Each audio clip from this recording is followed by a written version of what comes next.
Price God. இன்றைய தியானம் யாக்கோபு 3:5-12 வரை. அப்படியே நாவானதும் சிறிய அவயவமாய் இருந்தும் பெருமையானவைகளை பேசும். பாருங்கள், சிறிய நெருப்பு எவ்வளவு பெரிய காட்டை கொளுத்தி விடுகிறது. நாவும் நெருப்புத்தான். அது அநீதி நிறைந்த உலகம்.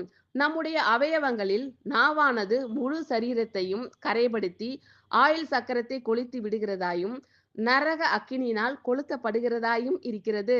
சகலவிதமான மிருகங்கள், பறவைகள், ஊரும் பிராணிகள், நீர் வாழும் ஜந்துக்கள் ஆகிய இவைகளின் சுபாவம் மனுஷ சுபாவத்தால் அடக்கப்படும், அடக்கப்பட்டதும் உண்டு. நாவை அடக்க ஒரு மனுஷனாலும் கூடாது. அது அடங்காத பொல்லாங்குள்ளதும் சாவுக்கேதுவான விஷம் நிறைந்ததுமாய் இருக்கிறது. அதனாலே நாம் பிதாவாகிய தேவனை துதிக்கிறோம். தேவனுடைய சாயலின்படி உண்டாக்கப்பட்ட மனுஷரை அதனாலேயே சபிக்கிறோம். துதித்தலும் சபித்தலும் ஒரே வாயிலிருந்து புறப்படுகிறது.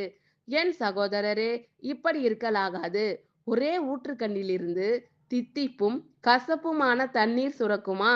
என் சகோதரரே, அத்திமரம் ஒலிவ பழங்களையும் திராட்சை செடி அத்தி பழங்களையும் கொடுக்குமா?